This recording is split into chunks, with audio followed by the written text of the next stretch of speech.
Bom, deixa eu só ajustar a imagem aqui. Foi agora. Isso. Excelente. Vamos lá, então. Então, hoje vamos aí para a nossa quarta aula. Rapidinho, né? Daqui a pouco a gente está acabando o curso, né? São 6 aulas. Então, quarta, falta só mais 2. Depois de hoje, obviamente, né? E hoje a gente vai falar sobre a filosofia medieval. A imagem aí já meio que denuncia, né? Sobre o que a gente vai falar. Aí temos aí os padres da igreja, né? A gente vai falar um pouquinho sobre isso também hoje. Fazendo apenas uma breve revisão, né, do que a gente abordou na aula passada, para a gente ganhar tempo, vai ser bem rapidinho mesmo. A gente falou sobre Platão e Aristóteles. Com Platão, nós vimos a teoria das ideias e das formas, e falamos também um pouquinho sobre a alegoria da caverna, né, que explica ali como que funciona a epistemologia de Platão, né, a teoria do conhecimento, como que ele acreditava que a pessoa obtinha o conhecimento, né. Vimos também Aristóteles, a lógica de Aristóteles, né, e a teoria das 4 causas. E, por último, a teoria do motor imóvel, que, inclusive, a gente vai falar um pouquinho dela, porque ela vai influenciar muito o período medieval, que é exatamente o período que nós vamos falar hoje, filosofia medieval. Tem vários pensadores desse período, mas a imagem aí está Santo Agostinho e São Tomás de Aquino, né? Ou Agostinho e Tomás de Aquino. Tem gente que não gosta muito do santo ali, né? Eu não tenho tanto problema com isso. Não tem, aliás, não tem problema nenhum, né, com o santo ou o são ali antes. Por que está só eles dois ali, se tem vários pensadores desse período? Porque são os nomes, vamos dizer assim, mais falados, né, os nomes mais importantes, e são os dois que a gente vai abordar desse período hoje, né? O que acontece? Apesar de não haver um consenso entre os historiadores com relação às datações, há com relação ao conteúdo, né, e o objeto de investigação filosófica de cada período. Então, se você comprar livros de história da filosofia de autores diferentes, pode ser que vocês percebam algumas diferenças em datas, até em termos de nomenclatura de cada período. Pode acontecer isso. Às vezes um escritor chama um período de uma forma, às vezes outro escritor chama de outra forma, às vezes as datas são um pouquinho ou levemente diferentes. Então não há um consenso, né, entre os historiadores com relação a isso. Mas eles vão concordar, na maior parte das vezes, com relação ao objeto, né, ao conteúdo e objeto de investigação filosófica de cada período, né? De forma geral, por exemplo, os autores vão dividir a história da filosofia em 4 períodos: filosofia clássica, a filosofia medieval, como está aí no PDF, né, na apresentação, a filosofia moderna e a filosofia contemporânea. Tá? De forma bem rápida, a filosofia clássica, a gente viu, a gente começou a ver lá na primeira aula, né? Vai dos pré-socráticos, passa pelos socráticos e o período pós-socrático, a gente vai ver um pouquinho hoje. Nosso foco hoje é a filosofia medieval, a gente vai falar do período pós-socrático. A gente viu que na filosofia pré-socrática, ali o período pré-socrático, a característica, o foco ali era a natureza, né? Eles tinham a intenção de explicar o surgimento e a organização do mundo, do cosmos, né? E a visão desse período ficou conhecida como uma visão cosmocêntrica, ou seja, tinha um cosmo no centro. É o período, como a gente viu, que os filósofos pré-socráticos buscavam ali a arqué, o princípio ordenador, gerador e ordenador de todas as coisas. Na sequência, a gente viu, dentro desse período clássico, né, o período socrático, tendo ali como os nomes principais aí, Sócrates, Platão e Aristóteles, né? E a gente viu que esse período marcou uma mudança de temática, né? Deixou de ter uma preocupação cosmológica para uma preocupação antropológica. Então, parou de olhar para o cosmos e passou a olhar mais para o homem. Aí tratou de temas como política, retórica, oratória, ética, teoria do conhecimento, que é a epistemologia, física, metafísica, entre outros temas, né, que começam a ser tratados nesse período aí, né, principalmente com Platão e Aristóteles. E por último, a gente vai ter o período pós-socrático, também é chamado de filosofia helenística. Esse período ficou marcado pelo surgimento de novas correntes como ceticismo, cinismo, o epicurismo e o estoicismo. São as 4 escolas principais, né, mais conhecidas e mais faladas, que surgiram nesse período, né? Para o ceticismo, por exemplo, como o próprio nome sugere, não há como ter o conhecimento do que seja verdadeiro ou falso. Por isso que vem o termo ceticismo. Então, os filósofos desse período, dessa escola, né, chamada ceticismo, eles vão duvidar muito a respeito da sabedoria, do conhecimento, porque não dá para você ter certeza. Eles acreditavam dessa maneira. Já o cinismo, ele ensinava que as pessoas deveriam viver de forma mais simples o possível, né, desprezando todas as convenções sociais. Os filósofos cínicos, né, eles tinham uma característica de não se ligarem a convenções sociais, a hierarquias, a lei, né? Muitos deles viviam como se fossem literalmente mendigos na rua, né? Tem até a história de um desses filósofos, que é um dos mais conhecidos, que é o Diógenes, que certa vez ele estava na rua, literalmente na rua. Dizem, né, uma história que se conta, que Alexandre o Grande, imperador, ficou sabendo dele e falou: não, vou ajudar esse cara, vou tirar esse cara da rua. E que ele chegou para ele e falou assim: e aí, cara, o que eu posso fazer para te ajudar? E ele respondeu para Alexandre o Grande: você pode sair da minha frente que você está atrapalhando o sol, eu quero pegar sol. Então essa é a ideia, né? E tem a ver com o cinismo também, porque Diógenes, principalmente, que é o nome mais comum, mais falado, tem outros pensadores, mas Diógenes é o nome mais citado. Ele tinha como característica o fato de responder de forma sarcástica. Por isso que vem a ideia para nós, até hoje, né, do de cinismo. Né? O cara que é cínico é aquele que responde com um tom meio de ironia, né, com uma certa dose de sarcasmo. Né? Aí a gente vai ter o epicurismo, que eu vou falar um pouquinho mais detalhado dele, do estoicismo, mas o epicurismo, de forma rápida, ele ensinava que o prazer era o bem máximo, né, e que era alcançado ao se evitar a dor. E o estoicismo enfatizava a indiferença tanto ao prazer quanto à dor. Ok? Até aqui, então, a gente vem o que é chamado de filosofia clássica. Depois vai vir a filosofia medieval, que a gente vai tratar hoje também, né, que tem uma preocupação teocêntrica. Então, muda o foco, já não é o homem, não é antropocêntrica, mas sim Deus. Teocêntrica é tendo Deus como centro. Na sequência, a gente vai ter a filosofia moderna, que foi antecedida pelo Renascimento, né? E é caracterizada por ser antropocêntrica, volta o homem para o centro e vai valorizar demais a razão, né? Uma valorização muito grande da razão. A gente vai falar sobre isso mais à frente, acho que provavelmente na aula que vem, né? E por último, a filosofia contemporânea, como está dizendo aí no slide, né? Foi desenvolvida a partir do século XIX, tem como foco a existência humana. Então, é a chamada período da filosofia existencialista. Então, vai focar no homem, mas na parte existencial do homem. Então, dimensões como a dimensão social, econômica, política, psicológica e religiosa também começam a ser mais desenvolvidas, mais estudadas nesse período da filosofia contemporânea, né? Então, eu acho muito importante a gente ter essa visão panorâmica, né? Eu costumo dizer que é um mapa mental. Fazer esse mapa mental, criar esse mapa mental na nossa mente dos períodos e ter ali a ideia do que foi tratado em cada período. Eu costumo dizer também que a filosofia ela é um diálogo. Ela foi sendo desenvolvida através do diálogo. Ou seja, sempre o filósofo de um período, ele, entre aspas, dialoga com o filósofo do período anterior a ele. Então é importante você conseguir mentalizar, né, visualizar de forma mental aí cada período, a sequência de cada um deles, né? E lembrar mais ou menos ali, ter pelo menos uma ideia básica do que foi o problema daquele período, né? Filosofia, a gente tem que entender que filosofia sempre está lidando com problemas. Então, qual o problema do período que está sendo tratado? Isso é muito importante, isso ajuda muito a gente a compreender. Né? O que o filósofo daquele período estava tratando? O que ele queria resolver? Qual era o problema que ele queria resolver? Então, isso é muito importante. E como eu já falei, só reforçando, nas aulas anteriores nós abordamos os períodos pré-socrático, socrático, e hoje vamos então dar sequência falando da filosofia medieval. Mas antes, como eu disse, eu quero voltar um pouquinho e de forma resumida a gente vai falar um pouquinho do período helenístico, que é, vamos dizer assim, a última parte do período clássico, tá? Então vamos lá. Bom, com a morte do rei Filipe II da Macedônia, o seu filho Alexandre assume o poder com apenas 18 anos. Nascido em 336 a.C., Alexandre foi educado nos costumes gregos e teve ninguém menos que Aristóteles como seu tutor.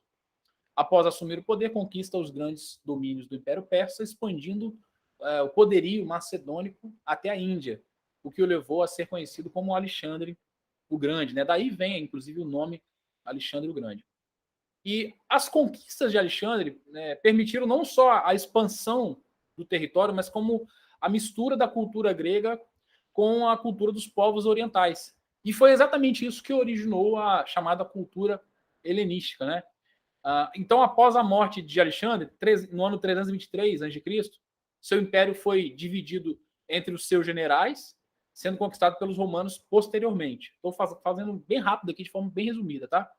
Porém, as cidades que ele fundou, que Alexandre fundou, continuaram ali transmitindo a cultura grega para diversos povos ao longo do século, tá? Então, a filosofia helenística, ela é o resultado exatamente disso. Ela é meio que uma mistura, né, da filosofia grega, que era levada por Alexandre na medida que ele conquistava os povos, com a filosofia, com os pensamentos, né, a cultura dos locais que ele ia chegando, né?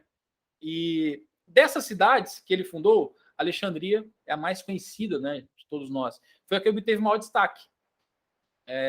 Ela ficou conhecida não só por ter a maior biblioteca, acho que quem já estudou a história da igreja já ouviu falar da grande biblioteca de Alexandria, né? Foi a maior biblioteca da sua época. E também ela ficou famosa por ter formado uma escola com grandes pensadores, a escola de Alexandria, né? E essa expansão promovida por Alexandre gerou inúmeras mudanças, o que levou à queda da polis grega, né? Aquele modelo de polis grega que a gente falou nas aulas anteriores, né? Pois deu início ao que pode ser considerado como o primeiro projeto de globalização. Então, aqui a gente vê um embrião de um projeto de globalização. Alexandre começa a conquistar, a cultura grega começa a se expandir, a gente começa a ter uma mistura de culturas, gerando, no caso aqui, a cultura helenística. Alexandria se torna aqui uma das maiores cidades com maior destaque, a maior biblioteca que tinha naquele período, né? E surge ali, então, a escola de Alexandria com grandes pensadores, e então é um embrião, né, que a gente pode colocar de um projeto de globalização, levando povos de diferentes culturas a viverem sobre o mesmo território e sobre o mesmo domínio. E o que aconteceu? Todas essas mudanças acabaram exigindo um tipo de cidadão diferente do habitual, daquele habitual da polis grega, né? Porque agora a realidade social aqui era outra, né?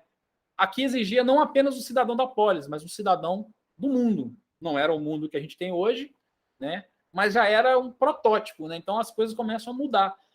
Isso vai trazer consigo novas questões, novas indagações, né? E o pensamento filosófico, então, vai tentar aí responder. Por quê? Porque o pensamento filosófico clássico, que vem até Aristóteles ali, não estava sendo suficiente. Então começa a surgir novos pensamentos, novas ideias, novos pensadores, tentando resolver a problemática, as dúvidas que se surgiram nesse período. E é exatamente nesse contexto, então, que surgem aí as escolas que a gente já falou rapidamente no comecinho, como o epicurismo, o estoicismo, o ceticismo e o cinismo. E hoje eu quero, nesse período inicial, destacar duas dessas escolas, que é o epicurismo e o estoicismo, que são mais interessantes, mais conhecidos também para nós. Né? O epicurismo, a gente vai ter como principal nome exatamente o cara chamado Epicuro. Né? Quem foi Epicuro? Um cara que nasceu na ilha de Samos, em 341 a.C., e lecionou durante alguns anos na Ásia Menor, vindo a se estabelecer em Atenas por volta do ano 30, né, a.C. Fundou sua escola, que ficou conhecida como O Jardim. A razão do nome se dá pelo fato de que a escola era no jardim da sua casa, e foi onde ele deu aulas até a sua morte no ano 271 a.C.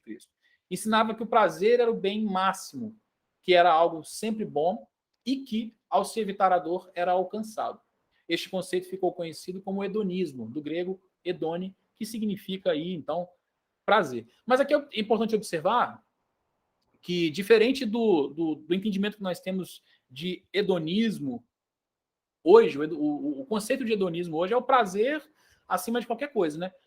Repare que, como está ali no slide, né, o prazer era o bem máximo, mas esse prazer ele era alcançado quando você evitava a dor, ou quando você evitava sofrimento, né? E você vivia uma vida tranquila. Não é exatamente o conceito de hedonismo que nós temos hoje, né? Os epicureus, eles pregavam que os homens eles deviam buscar se libertar dos medos e viver uma vida voltada para aqueles prazeres simples do dia a dia. Coisas simples mesmo, tipo beber quando você tem sede, comer quando você tem fome, dormir quando você tem sono, né? Prazeres simples, nada naquela ideia hedonista que nós temos hoje em dia, que é o prazer sem limite, né? Prazer sem nenhum tipo de condenação, vamos colocar assim, né? Eles colocavam que até prazeres como aproveitar a presença de familiares, aproveitar a presença de amigos, tudo com moderação. Tudo tinha que ser feito com moderação. Que viver uma vida assim era uma vida boa. Essa era a ideia, né?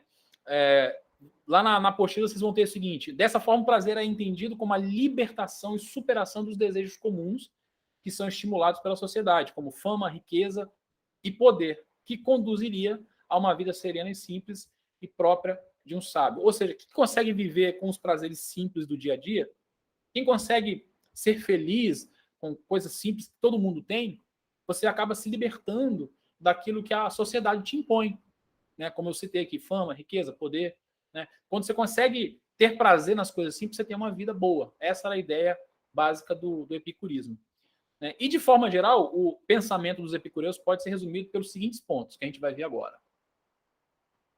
Em primeiro lugar, eles pregavam que o mundo é matéria, não existe um mundo espiritual. Então, nesse sentido, eles eram materialistas, não acreditavam na existência de um mundo metafísico. O mundo é só isso aqui que a gente vê, ele é matéria. Eles não acreditavam na imortalidade da alma. Não tinha essa coisa de que a alma é imortal, aquela coisa platônica, né? Não tinha isso. Você morreu, acabou. A dor e o sofrimento residem nos sentidos, sendo a morte a aniquilação de tudo. Então, eles acreditavam também que você não precisava se preocupar com a morte. Por quê? Porque quando vinha a morte, na realidade, a morte era a aniquilação de tudo aquilo que existe. Então, por que você vai se preocupar? Não vai ter dor depois da morte. Por mais até que você venha a sofrer enquanto está morrendo, você não precisa se preocupar, porque depois acabou. Né? Então, é a aniquilação de tudo. Após a morte, o homem simplesmente deixa de existir, de modo que para os epicureus só interessava saber viver o momento. Então, eles se preocupavam muito com o agora, né? Viver o momento. O que importa é o agora. Se preocupavam com os prazeres mais duradouros, né? Eu até coloquei como exemplo ali o marido que abandona a esposa que fica tetraplégica. Isso aqui eu peguei como exemplo até do Jonas Madureira, em um vídeo que ele fala sobre os epicureus. É ele que dá esse exemplo. Ele fala, para o epicureu, ou epicurista, ele dá esse exemplo, né? Vamos imaginar que a esposa dele fique tetraplégica, né? Aí o epicureu vai abandonar com certeza aquela esposa. Por quê? Ele vai colocar o princípio do prazer na frente do princípio do dever. Porque a gente aprende o quê? Na saúde e na doença. Então, se acontecer, por exemplo, você é casado, a sua esposa ficar tetraplégica, você vai ficar com ela até o final, né, da sua vida, da vida dela. Você vai cuidar dela. Por quê? O princípio do dever. Para eles não tinha isso. Para eles, o princípio que dominava, que mandava, que direcionava a vida era o princípio do prazer, né? Então, isso é interessante para mostrar como que era a filosofia dos epicureus. Eles também acreditavam que através dos prazeres moderados se atinge a ataraxia. O que é a ataraxia? É a libertação do medo. E a aponia, que é a ausência de sofrimento corporal. Esses dois elementos são alcançados por meio do conhecimento do funcionamento do mundo e da consciência da limitação dos desejos. Então, a ataraxia era a libertação do medo, ou seja, para de ter medo. O que tiver que ser, será. Não tema. Quando você entende isso, você atinge a aponia, que é a ausência do sofrimento corporal. Mesmo que você sofra alguma coisa em algum momento, quando você entende que aquilo não tem como evitar, fica mais fácil para você passar por isso. Então, a ataraxia leva à aponia, no caso, né? Porque o mundo funciona assim, como está no slide ali. Esses dois elementos são alcançados por meio do conhecimento do funcionamento do mundo. O mundo funciona assim. Não adianta lutar. Então, para que você vai ficar lutando? Para que você vai ficar sofrendo? Então, a melhor coisa, se você estiver passando por um momento de dor, de sofrimento, é se entregar e passar por aquilo da melhor forma possível. Né? Para ser feliz, o homem precisa de 3 coisas: liberdade, amizade e tempo para filosofar. Então, o homem que tinha liberdade, né? O homem que tinha amigos, que estava sempre com amigos em volta e tinha tempo para filosofar, para parar, para pensar, para questionar, né? Era um homem que poderia se considerar feliz. E a vida está sujeita ao acaso. Eu até coloquei ali, né, parênteses ali, o acaso vai me proteger, a música do Titãs, né? Você vê que a música do Titãs tem um certo pensamento epicurista ali nas entrelinhas, né? É exatamente essa ideia. O acaso vai me proteger. A letra da música até fala, né? O acaso vai me proteger enquanto eu andar distraído. Ou seja, não se preocupa, porque o que tiver que acontecer vai ser, e o acaso talvez te proteja. Talvez não. Basicamente, essa era uma ideia. Então, esse é basicamente aí, esses, né, são basicamente os pensamentos, né, a filosofia dos epicureus. Falta mais um pedacinho aqui. Ó. Eles defendiam também a ideia de que os deuses existem, mas, vejam bem, não é a ideia do Deus judaico-cristão, como a gente entende, né? Um Deus pessoal. Esses deuses eram compostos de átomos, embora de contextura mais fina, estavam longe demais da Terra para ter qualquer interesse no que o homem fazia. Olha que interessante. Os deuses eram átomos e eles estão longe da Terra. Então, não são deuses pessoais, não tem uma pessoalidade, eles não se relacionam, né? Então, não adianta orar, não adianta fazer sacrifícios, que era o pensamento grego, né? Diferente da ideia clássica dos gregos, né? Os deuses não tomam consciência dos humanos por conta da sua perfeição. Ou seja, os deuses são tão perfeitos que eles nem tomam consciência da existência dos seres humanos. Por quê? Porque os seres humanos são imperfeitos. Então, eles não vão nem ter consciência da existência, né? Os deuses não criaram o universo, não abençoam e nem punem ninguém. Aquela ideia dos gregos também, os gregos tinham a ideia de que os deuses, quando estavam de bom humor, abençoavam, ou quando recebiam um sacrifício que eles gostavam, abençoavam. Mas quando estavam de mau humor, ou quando não queriam, eles não abençoavam, pelo contrário, castigavam, puniam, né? Essa era a ideia clássica dos gregos. Os epicureus não acreditavam nisso. Os deuses não criaram o universo, não abençoavam, não puniam, e eles eram extremamente felizes, sendo nesse sentido uma referência para os seres humanos. Como assim? Os deuses vivem a vida deles lá, na felicidade, e a gente deve fazer o mesmo, buscar viver da mesma forma. Mas vale frisar isso. Os deuses, para os epicureus, não eram algo pessoal, não eram seres pessoais. Eram compostos de átomos. Né? Então, não era uma coisa meio metafísica, né? Não era um ser pessoal. Tá?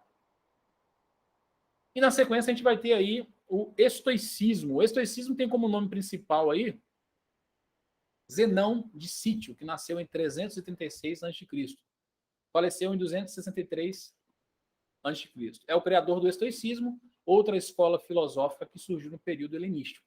A razão do nome estoicismo se dá pelo fato de que os filósofos estoicos se reuniam na ágora, num espaço chamado de pórtico pintado, que em grego é stoa poikili, né?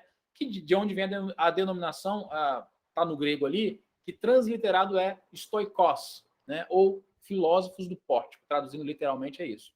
As preleções de Zenão aconteciam sobre esses pórticos e enfatizavam uma certa indiferença tanto ao prazer quanto à dor, né? Então, diferente dos epicureus, vai ter essa característica aí, uma indiferença tanto ao prazer, mas com relação à dor também. Quais vão ser aí os principais pensamentos, né, dos estoicos, né?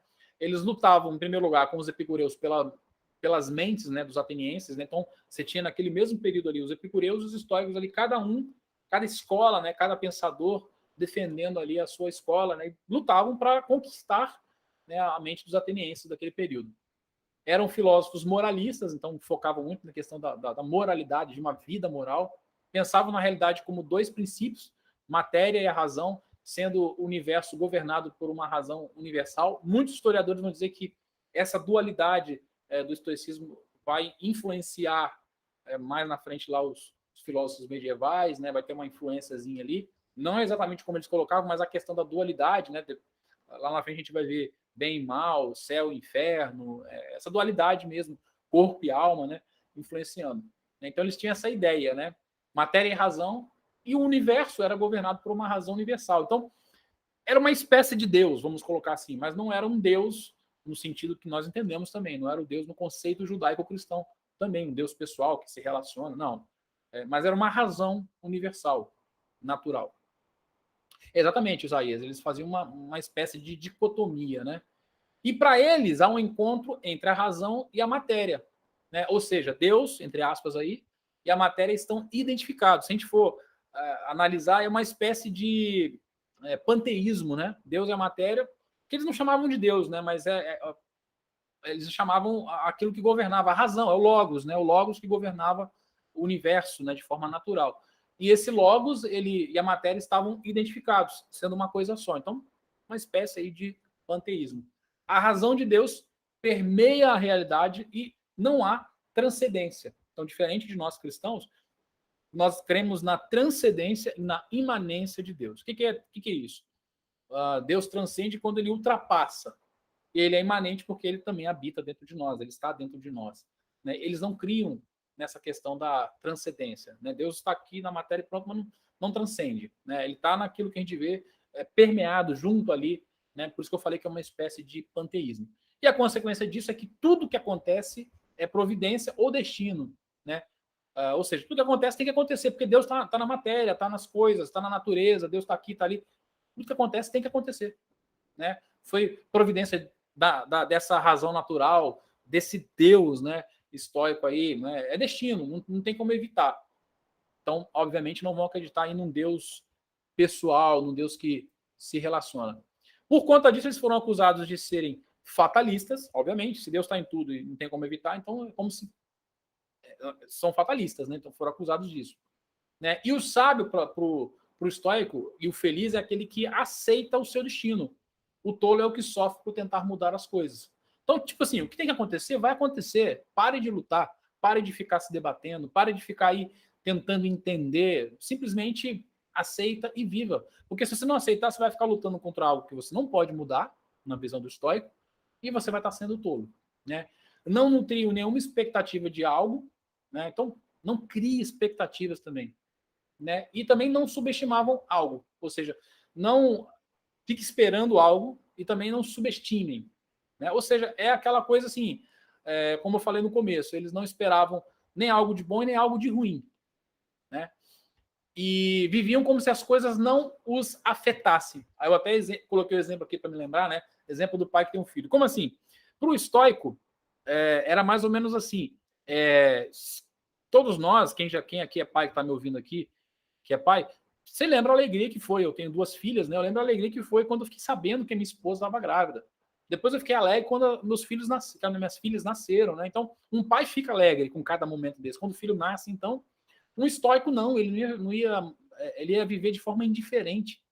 Né? O filho nasceu, se um amigo chegasse para um estoico lá com um presente, falasse: "Ô, cara, meus parabéns que seu filho nasceu". Ele: "Ah, tá, meu filho nasceu, tá, e daí?" Né? Ele iria reagir com indiferença. Por quê? Vai que esse menino morre. Vai que a minha filha morre. Então, eu não posso criar expectativa. Essa era mais ou menos a filosofia dos estoicos, né? Então, viviam como se as coisas da vida, alegrias e tristezas, né, não os afetassem. Então, eles meio que se treinavam, né, nesse sentido, se disciplinavam nesse sentido. Tipo assim, não fique feliz demais e não fique triste demais. Fica ali aquele limite ali, nem para ficar feliz, nem para ficar triste, que aí você consegue viver melhor. Né? Porque se você ficar feliz demais e tiver uma perda, aquilo pode te deixar muito, muito triste, muito para baixo. E se você ficar triste demais, aquilo pode te atrapalhar também. Então, viva uma vida realmente com indiferença. O sábio, então, é aquele que consegue se despojar das paixões para atingir a ataraxia. Olha ela aí de novo a palavra, né? Que é a ausência de perturbações ou inquietações da alma. Similar à filosofia budista. Os budistas têm essa ideia da ataraxia. Atingir a ataraxia. O que é a ataraxia? Cara, não importa o que está acontecendo, você está ali vivendo indiferente. Né? Você consegue se despojar tanto das paixões, quanto das tristezas, quanto das alegrias. Né? Você vive realmente vivendo como se nada na vida te afetasse. Né? E ensinavam que o desenvolvimento do autocontrole e da firmeza era um meio para superar emoções destrutivas. Então pregavam muito essa questão do autocontrole, né? Para superar essas emoções aí, tanto de alegria quanto de tristeza. Né? Tá, então esse aí é o pensamento estoico. Na sequência, então, vamos falar então da filosofia medieval. Então, tanto a patrística quanto a escolástica cristã são períodos que compõem a chamada filosofia medieval. Como o próprio termo sugere, são correntes filosóficas surgidas no período histórico denominado Idade Média. A Idade Média durou cerca de 1000 anos, se iniciando por volta do século III e finalizando por volta do século XIII. Foi um período marcado por grande influência da Igreja Católica nas diversas áreas do conhecimento, sendo no campo filosófico houve uma predominância de temas religiosos. Então, isso é uma coisa que marcou o período chamado Idade Média ou medievo. Né? Dando sequência aos nossos slides. Ah, tá, eu achei que eu tinha colocado aqui, eu não coloquei. Tá, deixa eu ler para vocês que está aqui na apostila. William Roberts já faleceu, nasceu em 1721 e morreu em 1793, foi um historiador escocês. Ele rotulou a Idade Média de Dark Ages. Você já deve ter ouvido falar sobre séculos obscuros ou Idade das Trevas, né? Essa expressão, esse termo vem exatamente desse cara, do William Robertson, né? E a intenção desse cara, desse historiador, era caracterizar esse período da Idade Média como um tempo de ignorância. Ele queria meio que ridicularizar esse período, como se fosse um período só de superstições e de pobreza intelectual. Na opinião dele, não foi produzido nada de bom nesse período. Na opinião dele, foi realmente um período obscuro, ou Idade das Trevas. Só que esse título, hoje, maior parte não, acho que todos os historiadores modernos hoje concordam que esse título não faz jus, né, ao período. Por quê? Quando você vai pesquisar de maneira mais minuciosa, mais detalhada, você vai ver que a produção intelectual do período da Idade Média é gigantesco, inclusive até para quem não é cristão, até para quem não é evangélico, para quem não é católico, para quem não tem a fé cristã, até para quem é ateu. Você pega até professores de filosofia e filósofos que são ateus que reconhecem a importância, né, do período medieval, na produção intelectual que surgiu naquele período. O professor João Batista Almeida vai falar o seguinte: o olhar mais atento sobre a Idade Média mostra que as filosofias do período medieval contribuíram com a maturidade para a especulação dos princípios da metafísica e para a sistematização dos métodos de raciocínio lógico. Então, por mais que no período medieval Deus tenha sido o centro, ou seja, tenha sido um período teocêntrico, teve várias outras contribuições. Não foi um período que falou só da fé, né? Como o João Batista de Almeida fala, contribuiu para o crescimento, para a maturação de princípios de metafísica, de sistematização de métodos de raciocínio lógico também. Então, isso é importante frisar. Deixa eu ver quem comentou aqui. O Jota colocou: as universidades se desenvolveram nesse período a partir... Exatamente, Jota, exatamente. Bem lembrado. Nesse período surgiu ali, como o Jota está colocando, as universidades, né? Começam a se desenvolver ali. E dentre os filósofos que marcaram esse período, a gente pode citar aqui Santo Agostinho, São Tomás de Aquino, que nós já falamos, né? Que vão comprovar que o rótulo de Robertson está equivocado.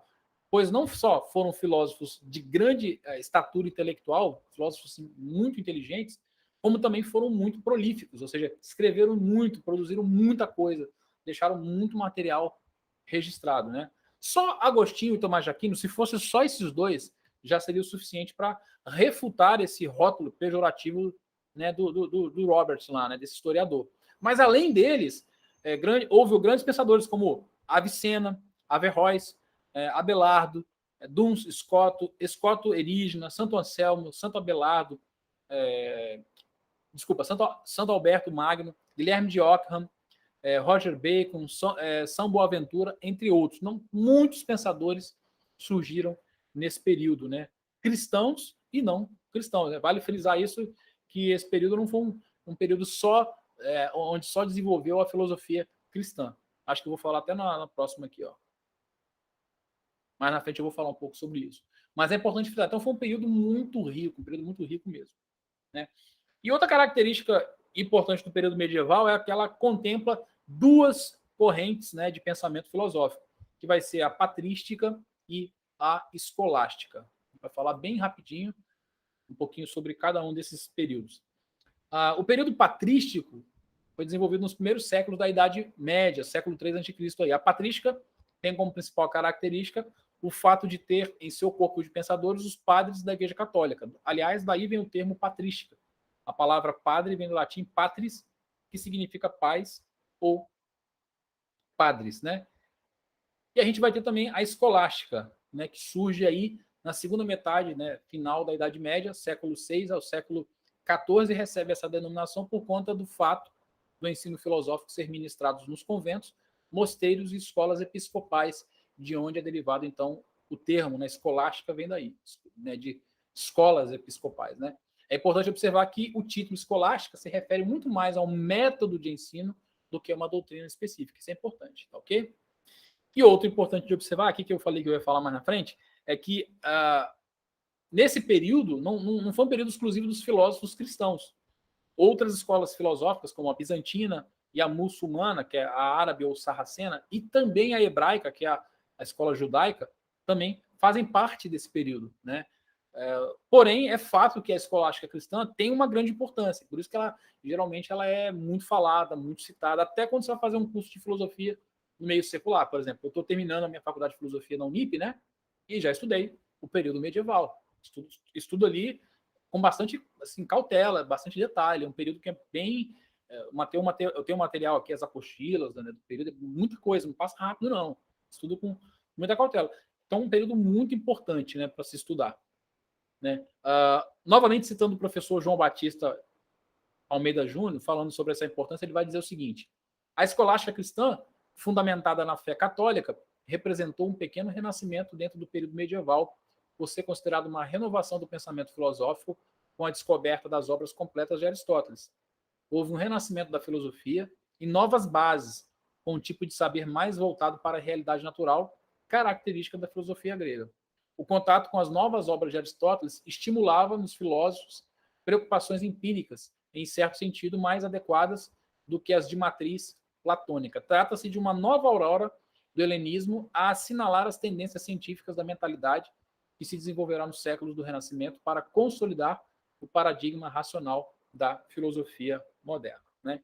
E muitas discussões vão ser levantadas acerca da relação entre filosofia e o cristianismo, nesse período. Tá? Nesse período vai ser levantadas muitas discussões. Qual a relação que a filosofia tem com o cristianismo, com a fé cristã, com a teologia? Né? Alguns especialistas, por exemplo, vão defender, essas discussões acontecem até hoje, tá? Que o cristianismo é uma filosofia. Outros vão dizer que não. Então vai ter gente que fala assim, não, o cristianismo é uma espécie de filosofia. Né? Tem a filosofia cristã e a filosofia não cristã. E outros vão afirmar que não. Os que negam, por exemplo, a ligação entre os dois, entre a filosofia e a fé cristã, vão argumentar que a filosofia se baseia na razão, enquanto o cristianismo na fé. Hoje mesmo eu estava vendo um vídeo de um cara no YouTube, o cara falando isso. Né? Que essa era a característica distintiva da filosofia para a fé cristã, para o cristianismo. Um se baseia na razão e o outro só na fé. Né? Aliás, esse conflito entre fé e razão foi algo que marcou o período medieval. Essa discussão fé e razão foi algo que acompanhou todo o período medieval. Né? Uns tentavam conciliar, outros tentavam mostrar que não havia possibilidade de trabalhar os dois juntos, né? Que são coisas antagônicas. Né? De qualquer forma, é inegável que o cristianismo teve um papel assim importantíssimo na história do pensamento filosófico, principalmente no aspecto metafísico. E não só influenciou, como continua influenciando muitos pensadores em nossos dias. Aliás, eu vou falar assim, influenciou não só pensadores, mas influenciou e continua influenciando toda a nossa cultura. Tem um vídeo do professor Vitor, do INEF, procurem lá. Eu vou até postar o link lá no WhatsApp, no grupo, depois para vocês. Que ele fala isso, e o Vitor, inclusive, ele é ateu. Mas no meio da aula ele fala que tem muita coisa da nossa cultura que até quem é ateu crê, pensa e que começou ali com os pensadores cristãos. Começou exatamente nesse período medieval. Teve muita, vamos dizer assim, muita bola que esses caras levantaram que a galera continua chutando hoje, tá entendendo? E a galera, assim, às vezes até ateu critica o período medieval, e até o engraçado que o Vitor ele fala assim, eu mesmo, quando estava na faculdade, tinha um preconceito com o período medieval, mas depois que eu comecei a estudar, eu percebi que os pensadores, os caras eram feras, eram muito intelectuais, ele faz elogios ali a vários deles, né, Agostinho, a Tomás de Aquino também, e ele reconhece que muita coisa da nossa cultura, até de quem não sabe nem imagina, da nossa cultura tem influência total, né, de pensadores do período medieval. Ok? Tá. Próximo tópico aqui nosso então vai ser filosofia grega e teologia cristã, o encontro. Então, quando é que começa a acontecer esse encontro? O Jonas Madureira, no livro Filosofia, eu já falei para vocês várias vezes aqui que eu cito ele, da editora Vida Nova, ele vai iniciar o 5º capítulo do livro da seguinte forma: a escolástica cristã, fundamentada na fé católica, representou um pequeno renascimento dentro do período. Acho que esse aqui eu já li. Peraí que eu voltei aqui. Desculpa, gente. Eu acabei voltando, apertando o botão errado aqui. Agora vamos lá, a frase do Jonas agora certinha.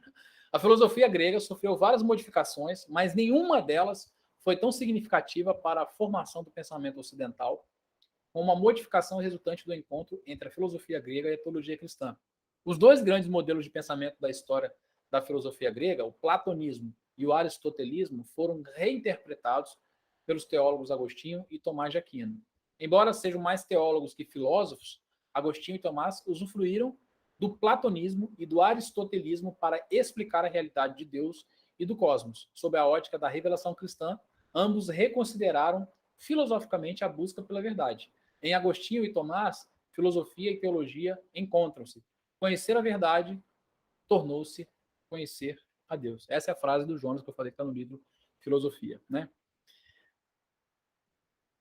Só que antes da gente adentrar, né, nas reconsiderações feitas por Agostinho e Tomás, iremos ver como surgiu esse encontro da filosofia grega e a teologia cristã. E ele passa, em primeiro lugar, por Amônio Sacas, Plotino e o chamado neoplatonismo. Então, grave esses três nomes aí: Amônio Sacas, que é e Plotino, que são dois filósofos, e o neoplatonismo, que é o nome já sugere, é uma nova forma de pensamento platônico, por isso que é neoplatonismo.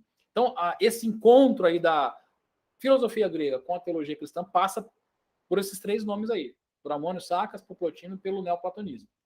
Então, vamos lá. Natural de Alexandria, Amônio Sacas nasceu em torno de 175 d.C. e faleceu em 245 d.C. Filho de pais cristãos, teve inicialmente uma formação religiosa.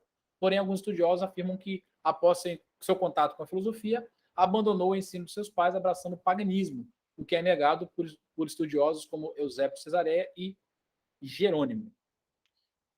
Inclusive, Eusébio de Cesareia vai dizer o seguinte: Porfírio claramente profere uma mentira, o que um opositor dos cristãos não faria, quando ele diz que Amônio caiu de uma vida de piedade para costumes pagãos. Amônio percebia a inabalável e pura filosofia divina até o fim de sua vida. Suas obras ainda mostram isso, e como ele é celebrado por muitos pelos escritos que deixou. Então, Eusébio de Cesareia foi um dos que não concordaram com o que foi falado acerca de Amônio, né? Isso é importante frisar. E, apesar de não ter deixado nenhuma obra escrita, Amônio é um nome muito reverenciado. Em primeiro lugar, porque ele é considerado o criador da corrente filosófica que eu falei anteriormente, chamada neoplatonismo, né? Então, Amônio Sacas é considerado o cara que começou, que criou essa corrente filosófica chamada neoplatonismo. Em segundo lugar, ele é também um nome importante porque ele foi o tutor de nomes como Orígenes, o pagão, e Orígenes, o pai da igreja. Para quem não sabe, nós temos dois Orígenes na história: o Orígenes chamado o pagão e o Orígenes, o pai da igreja, para diferenciar os dois aí. E um cara chamado Longino, e aquele que talvez tenha sido o seu mais fervoroso discípulo, que foi Plotino, que eu citei anteriormente também. Plotino, inclusive, foi o principal propagador, né, dos pensamentos, né, do seu mestre. Ele estudou com ele por 11 anos. Sobre Plotino, ele nasceu em Nicópolis, Egito, e viveu entre 205 até o ano 270 depois de Cristo. Por intermédio dele, ficamos conhecendo não só os principais pensamentos de Amônio, como as influências que seu mestre recebeu de Platão. Em 253 começou a escrever o que, após sua morte, seria compilado por seu discípulo Porfírio, que se tornariam seus tratados, que foram publicados por volta do ano 300, com o sugestivo título de Enéadas, do grego Enea, que quer dizer 9, já que cada um dos 6 livros contava com 9 tratados. Esse material estabeleceu as bases daquilo que ficou conhecido posteriormente como neoplatonismo, que combinava os ensinos de Platão com os ensinos dos pitagóricos e dos estoicos, né? Esses ensinos, né, tinham como característica principal os seguintes pontos. Em primeiro lugar, crença na natureza religiosa da verdade. Então, a verdade deixa de ser algo meramente intelectual e passa a ser visto pelos neoplatônicos como algo de natureza religiosa. Em segundo lugar, a crença no caráter absoluto da transcendência divina. Então, já começa a ter a crença na transcendência, né? Em terceiro lugar, a crença na origem divina de todas as coisas, ou seja, tudo vem de Deus, tudo é originado dele. Quarto lugar, a possibilidade da união do homem com Deus por meio de uma interiorização contemplativa, ou seja, o homem, através dessa interiorização de forma contemplativa, conseguia se ligar até Deus, né? Um dos principais ensinos é a teoria do emanacionismo, que é descrito pelo professor Fernando Basso da seguinte forma. Deixa eu ver se eu coloquei aqui. Não coloquei, eu vou ler para vocês, está aqui, ó. A teoria do emanacionismo de Plotino coaduna-se estreitamente com a versão da cosmogênese, a origem do cosmos, revelada na Bíblia judaica. Segundo a teoria plotiniana, Deus abrange tudo o que existe e se manifesta por emanação em graus de ontologicidade decrescente. Uno, nous, alma e matéria. Ou seja, tudo que existe, espiritual e materialmente, procede, emana em estágios decorrentes de um ser supremo. O uno, Deus ou bem, é a origem de todos. Os seres transcende, todas as essências e conhecimentos. O nous, o espírito, é a primeira emanação da inteligibilidade reflexiva do uno, e tem o conhecimento de si e em si, conhecimento de todas as coisas. É no nous que se encontram as ideias, os arquétipos inteligíveis do universo. A alma, como segunda emanação, provém do nous, do qual intui as ideias que se convertem em modelos. Através dos modelos, a alma plasma e dá vida à matéria, último estágio degradante da emanação. Assim, o universo material deriva do uno, matéria que é potencialidade, mas também origem de todo o mal físico, moral, metafísico. Parece um pouco complicado se ouvir a primeira vez, assim, é um trecho que é bom ler e reler várias vezes para entender o que ele está querendo dizer, mas nessa ideia, dessa teoria do emanacionismo de Plotino, ele fez uma relação com a cosmogênese da Bíblia, do Gênesis, né? Do livro de Gênesis lá. Na teoria dele, tudo vem de Deus. Ele vai explicar que tudo se manifesta por emanação, ou seja, tudo sai de Deus. Aí ele vai criar ali o uno, o nous, a alma e a matéria. E vai dizer que tudo que existe, espiritual ou material, procede de forma emanatória, ou seja, tudo emana, tudo vem de Deus, em estágios decorrentes, ou seja, você tem um ser supremo, que é o uno, que ele vai colocar como Deus ou bem, e ele é a origem, no caso de todos os seres, né, que vão transcender de todas as essências e conhecimentos. O nous vai ser o espírito, que é a primeira emanação da inteligibilidade reflexiva do uno. Então, o nous é o espírito, ele também vem do uno, né, que é o Deus, né? E tudo vai emanando de forma degradante até chegar naquilo que é material, né? Não sei se vocês conseguiram captar, mas não é difícil de, quando você lê com calma, identificar aqui uma similaridade na teoria emanacionista de Plotino e a doutrina da Trindade.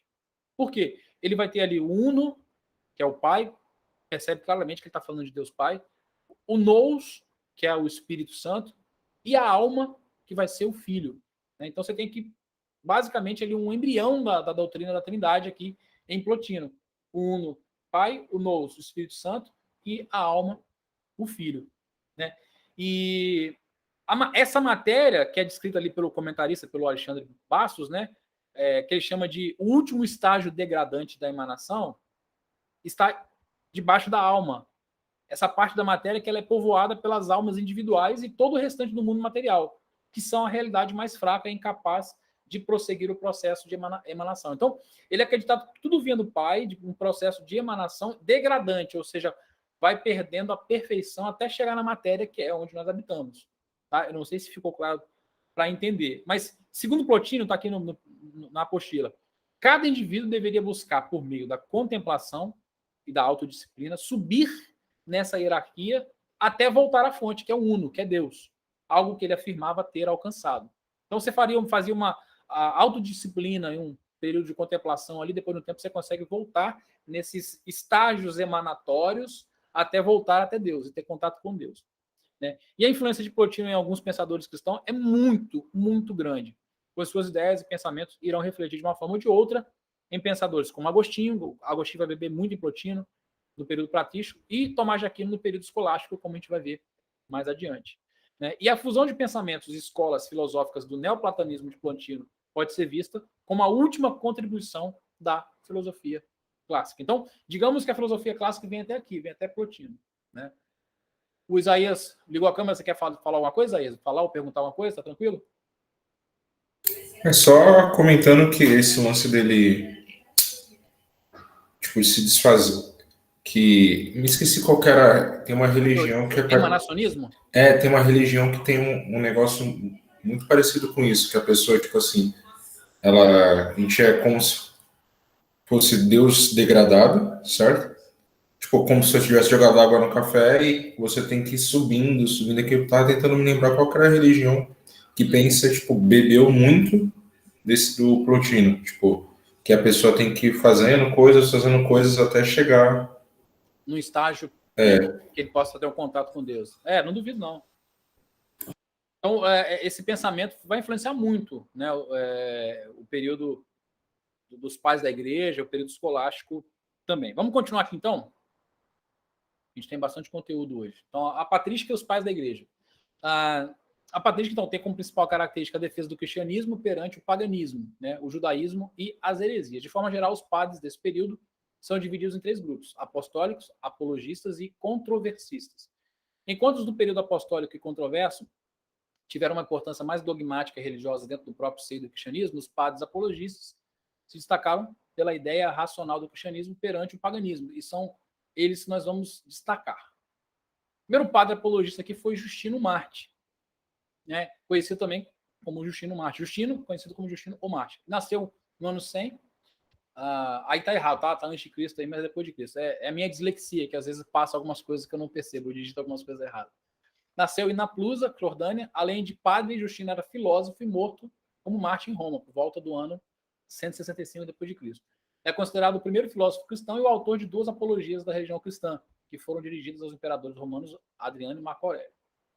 Ok?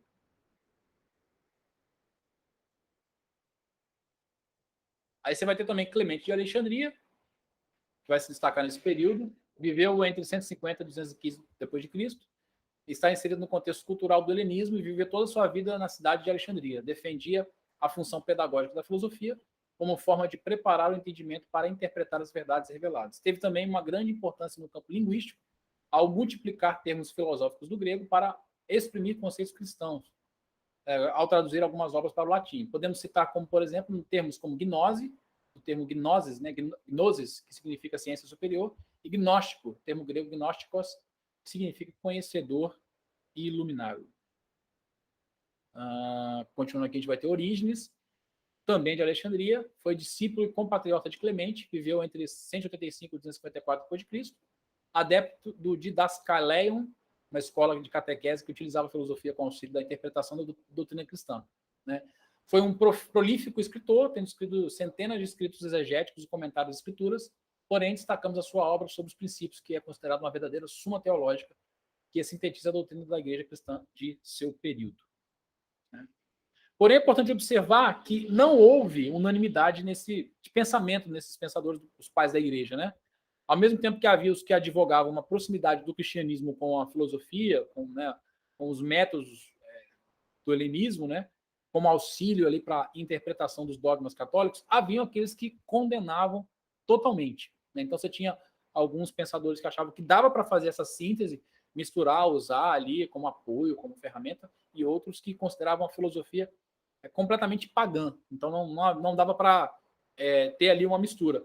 Um desses, por exemplo, é Tertuliano, né, que ficou famoso pela frase aí, o que há de comum entre Atenas e Jerusalém. Né? Inclusive, próximo final de semana eu vou ministrar na Igreja Batista Reformada aqui, né, perto de onde eu moro, e vou falar exatamente sobre isso. Né? Fui convidado para ministrar lá e o tema que pediram para eu falar é exatamente sobre isso. Né? Aí você vai ter desse período alguns fora Tertuliano que não concordavam. Tassiano e Lactâncio, que também não concordavam com essa síntese, com essa mistura da filosofia com a fé cristã. Estou dando uma agilizada aqui para a gente ganhar tempo. A gente vai ter depois os padres capadócios, são naturais, como o nome sugere, da região da Capadócia, da Ásia Menor, né? Os irmãos Basílio e Gregório de Nissa, mais Gregório de Nazianzeno, foram responsáveis pela sistematização da teologia, partindo da lógica aristotélica como método para a defesa dos dogmas católicos contra as heresias da época, né? Aí vamos dar uma puladinha aqui. Quem depois quiser se aprofundar vai ter mais coisa lá. Dê uma pulada em algumas coisas. Leiam depois no Ava, né? E quem tem o e-book, leia no e-book aí, para a gente poder ganhar tempo, senão a gente vai avançar muito a hora hoje. Agostinho de Hipona, nascido em 13 de novembro de 354 d.C., em Tagasta, na região da Numídia, província do Império Romano do Norte da África, hoje Argélia. O seu nome de nascença é Aurelius Augustinus, né? Mais conhecido como Santo Agostinho, faleceu em 430 d.C. e com certeza é um dos principais filósofos cristãos do período patrístico. Agostinho consegue ser o cara assim que é amado tanto por cristãos, por evangélicos, quanto por católicos, né? O cara conseguiu essa proeza, né? Todo mundo gosta de Agostinho. Inclusive, poucos dias aí nós tivemos o dia de Agostinho, né? Que é comemorado no calendário litúrgico aí. Teve muitas, como é que eu diria, postagens, né? Fazendo referência a isso. Eu sigo pessoas da fé católica, anglicanos, né? Então a galera postou muito sobre isso. Até aquele padre Paulo Ricardo, ele fez um programa, né, no YouTube, no canal dele, especial falando só sobre Agostinho. Então, um cara muito importante, tanto para evangélicos quanto para católicos. Né? E para melhor entender o pensamento de Agostinho, é necessário a gente ter um conhecimento prévio da sua história, né? Pois assim como disse o João Batista Almeida Júnior, ele disse o seguinte, essa frase eu não coloquei aqui. O João Batista Almeida Júnior disse o seguinte: não é possível compreender suas reflexões deslocadas dos acontecimentos de sua vida. Aliás, cara, isso vale para qualquer pensador. É sempre bom você ter um entendimento da história, do que está acontecendo, do período que o cara está vivendo ali, para saber o que ele, né, o que aconteceu, o que levou ele a agir, pensar, ou seja, os acontecimentos do tempo dele influenciam na vida, no pensamento dele. Né? E com Agostinho não é diferente. Agostinho era filho de pai pagão, Patrício, o nome do pai dele, e a mãe chamada Mônica, né? Que depois foi canonizada pela Igreja Católica como Santa Mônica. Não sei se você sabia disso, mas a Santa Mônica era, né, a mãe de Agostinho. Famosa Santa Mônica. Né? Até perto da minha casa aqui tem um hospital chamado Hospital Santa Mônica. Né? Então, se você não sabia disso, está sabendo agora. Ele é considerado, Agostinho, uma ponte entre a filosofia clássica e a filosofia cristã. Sua mãe o educou nos princípios do cristianismo, apesar disso, não chegou a ser batizado e viveu, a princípio, uma vida totalmente desregrada. O Jonas Madureira vai comentar o seguinte: conta-se a história que Mônica orava e chorava pela alma perdida de seu filho. Um dia, ela foi pedir conselho a um bispo da igreja e, diante dele, desabafou todo o seu desespero. Percebendo o tamanho do desespero daquela mãe, o tal bispo respondeu-lhe: acalma-te, mulher. É impossível que se perca um filho de tantas lágrimas.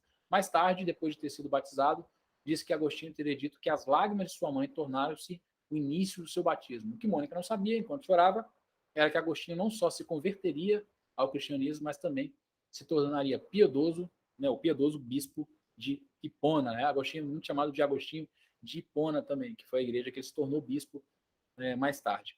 Sua mãe, como eu já falei, foi canonizada pela Igreja Católica, né? E Agostinho, em sua juventude, antes da sua conversão, foi um professor de retórica em Cartago, né, e Roma. Nesse período, ele se apaixona por uma mulher com quem ele tem um filho chamado Adeodato. E ele se envolve numa doutrina chamada maniqueísmo, que era um sistema de crenças dualista. Isso é importante porque isso vai influenciar muito na filosofia de Agostinho. Né? O dualismo maniqueísta tinha a ideia, tinha um entendimento que há uma luta constante entre luz e trevas, entre o bem e o mal. Após 9 anos, né, como maniqueu, vamos colocar assim, Agostinho se decepciona, pois ele percebe que tudo não passava de uma mentira. Então ele começa a perceber que tudo que ele aprendia ali no maniqueísmo não passava de uma mentira. Mais tarde, em seu livro, que é a autobiografia dele chamada Confissões, ele vai desabafar o seguinte: diziam verdade, insensamente falavam-me da verdade que nunca existiu neles. Então ele percebe que no período que ele passou no maniqueísmo, ele só teve contato com mentiras. Né? Após sua decepção com o maniqueísmo, ele passa por um período de ceticismo, então ele passa a duvidar de tudo, até de si mesmo. Né? Então ele viaja para Roma com sua mãe, com a sua mulher e filho, onde ele retorna à vida desregrada de prazeres. Né? Na sua própria biografia, ele conta muito. Agostinho foi um cara assim, muito mulherengo, né? Muitas mulheres, uma vida regrada a mulheres, a sexo, né? E isso ele fala muito nos livros dele, todos os biógrafos dele vão tratar disso também. Então, depois desse período que ele se decepciona com o maniqueísmo, ele volta a essa vida desregrada aí. Só que aí ele, em um determinado momento, ele tem um contato com os sermões do bispo Ambrósio, e após isso ele começa então a se interessar pelo estudo das Sagradas Escrituras, até que finalmente se converte ao cristianismo.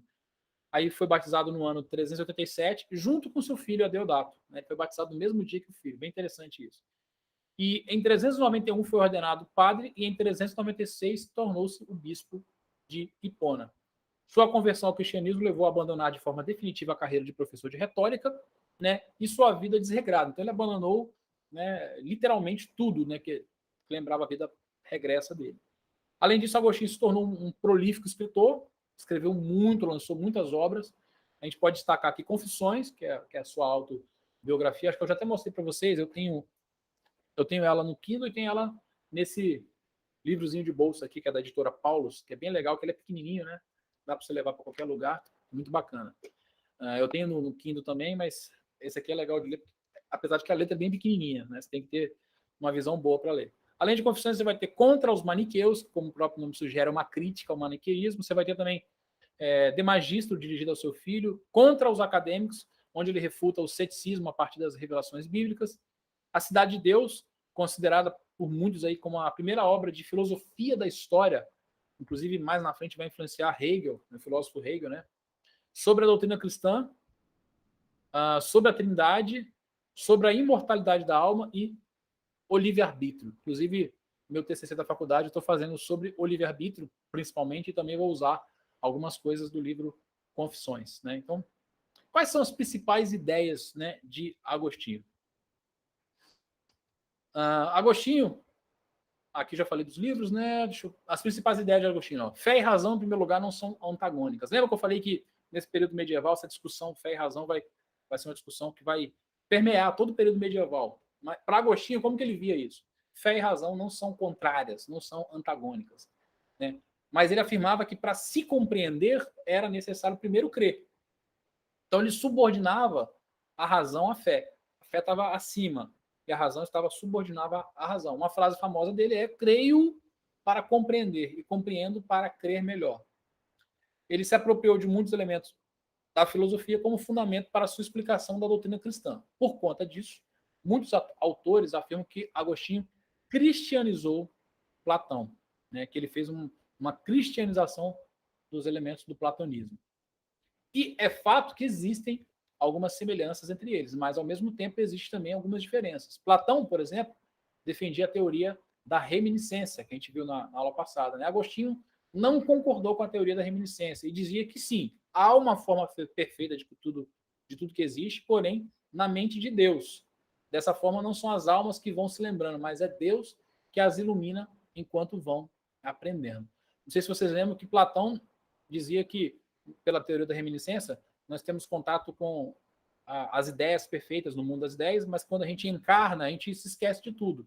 E na medida que a gente vai tendo contato com as coisas, a gente vai relembrando, que é a reminiscência. Agostinho acreditava que há realmente a ideia perfeita, mas que essa ideia está na mente de Deus, não está no mundo das ideias, né? E que é Deus que nos leva a lembrar, né? A reconhecer, a aprender, a ter o conhecimento, quando vai iluminando a nossa mente enquanto nós vamos aprendendo. Então, ele pega alguns elementos, mas ele não concordava com tudo. Né? Então, isso é importante de frisar também.